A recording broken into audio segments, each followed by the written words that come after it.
এবার একটু প্রান্তিক পর্যায় থেকে জানতে চাই, ঢাকা থেকে যারা অনেক দূরে অবস্থান করছেন, সুনামগঞ্জে আমাদের সহকর্মী রয়েছেন আমির মাহবুব এবং একই সঙ্গে বরগুনায় আমাদের আরও এক সহকর্মী রয়েছেন নুরুল আহাদ অনিক। আমরা দুজনের কাছে যেতে চাই, দুজনে আমাদের সঙ্গে যুক্ত হয়েছেন। অনিক, আপনার কাছে আমি যদি একটু অপেক্ষা করতে হবে আপনাকে।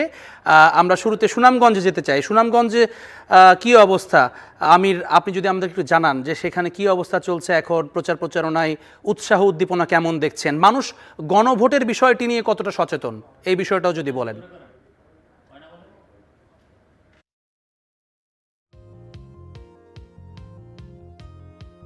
আপনাকে ধন্যবাদ। আপনাকে যদি বলি যে আসলে সুনামগঞ্জ কিন্তু হাওর অধ্যুষিত এলাকা এবং এখানে আসন্ন ত্রয়োদশ জাতীয় নির্বাচন ঘিরে একই সাথে গণভোট ঘিরে কিন্তু আমরা বেশ কিছু উৎসাহ উদ্দীপনা আমরা দেখেছি প্রার্থীদের মধ্যে। প্রার্থীরা ইতিমধ্যে প্রচার প্রচারণা চালাচ্ছেন, দিনরাত তারা পরিশ্রম করছেন। আমি যদি বলি যে আসলে তবে গণভোট নিয়ে কিন্তু সাধারণ মানুষ যারা আছে, আমরা একদম প্রান্তিক পর্যায়ে সাধারণ মানুষের সাথে কথা বলেছি, তারা সেই গণভোট সম্পর্কে এখনো সচেতন নয় এবং তারা আসলে বুঝেন না যে গণভোটটা আসলে কি। তবে এখানে কিছু অপপ্রচার রয়েছে।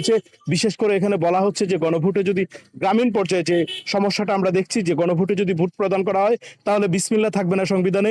একই সাথে কেউ কেউ বলছেন যে ৭১ থাকবে না গণভোটে যদি হা ভোট দেওয়া হয়। তবে সরকারের তরফ থেকে আমরা দেখেছি প্রাথমিক বিদ্যালয় থেকে ধরে সরকারের প্রত্যেকটা সেক্টরে কিন্তু সরকার গণভোটের পক্ষে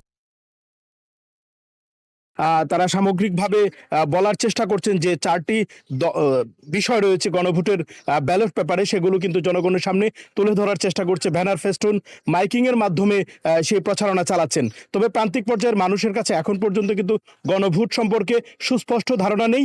বেশ কিছু গুজব কিন্তু এখনো রয়ে গেছে। তবে প্রশাসন সেই জায়গায় আমরা কথা বলেছিলাম সহকারী রিটার্নিং কর্মকর্তাদের সাথে, তারা আমাদের নিশ্চিত করেছেন সেটি তারা প্রচারণা আরো বাড়াবেন এবং মানুষকে সচেতন করার চেষ্টা করবেন। আরেকটু যদি বলি যে প্রার্থীরা এই মুহূর্তে প্রচার প্রচারণা চালাচ্ছেন, কিন্তু যে প্রচার প্রচারণা আসলে জানেন যে বিগত দিনের নির্বাচনগুলোতে কিন্তু মানুষের খুব একটা আগ্রহ ছিল না। তবে আমরা ধারণা করছি এবছর প্রার্থীরা যেভাবে প্রচারণা চালাচ্ছেন খুব উৎসব মুখর পরিবেশেই হতে পারে ইলেকশন, কিন্তু এর ভিতরে একটি সমস্যা হতে পারে যদি মনে করেন যে এখানে কোনো ধরনের সংঘাত সহিংসতার মতো ঘটনা ঘটে, তাহলে ভোট কেন্দ্রে ভোটার উপস্থিতি খুবই কম হতে পারে।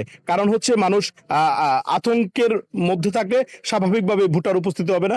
বিশেষ করে নারী ভোটাররা সকালবেলা তাদের বাসার কাজকর্ম সেরে কিন্তু ভোট দিতে আসেন, কিন্তু সকালবেলা যদি কোনো কেন্দ্রে গন্ডগোল হয় সেই ক্ষেত্রে নারী ভোটাররা আসলে খুব একটা উপস্থিত হবেন না।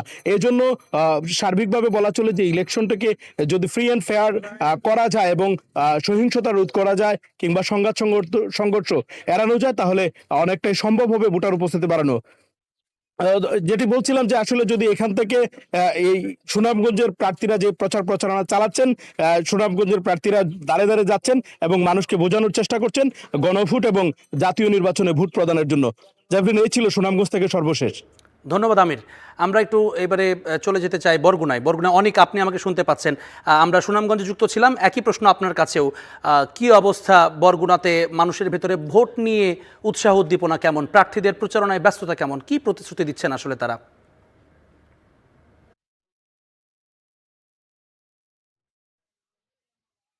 জেভলিন, আপনাকে ধন্যবাদ। আমি এই মুহূর্তে দাঁড়িয়ে আছি বরগুনা জেলা প্রশাসক এবং জেলা রিটার্নিং কর্মকর্তার কার্যালয়ে।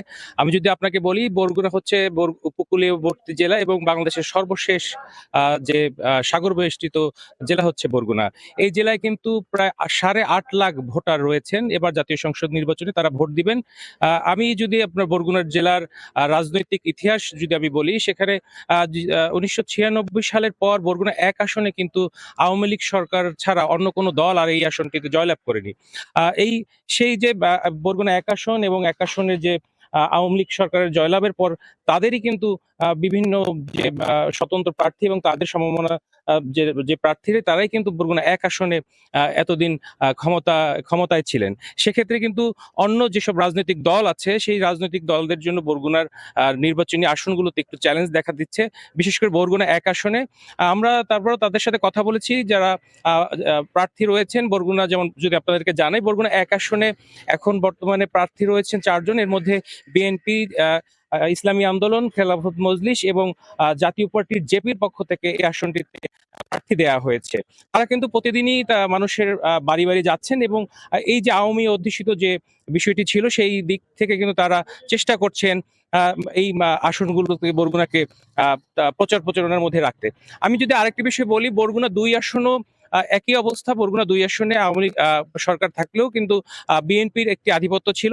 সেক্ষেত্রে বিএনপির কেন্দ্রীয় নেতৃবৃন্দ একজন নেতা উনি মনোনয়ন পেয়েছেন, তিনি কিন্তু তার প্রচার প্রচারণা চালাচ্ছেন। বরগুনার এই যে সার্বিক যে নির্বাচনী পরিস্থিতি, এই ছিল আমার কাছে সবশেষ। জেভলিন। ধন্যবাদ অনেক।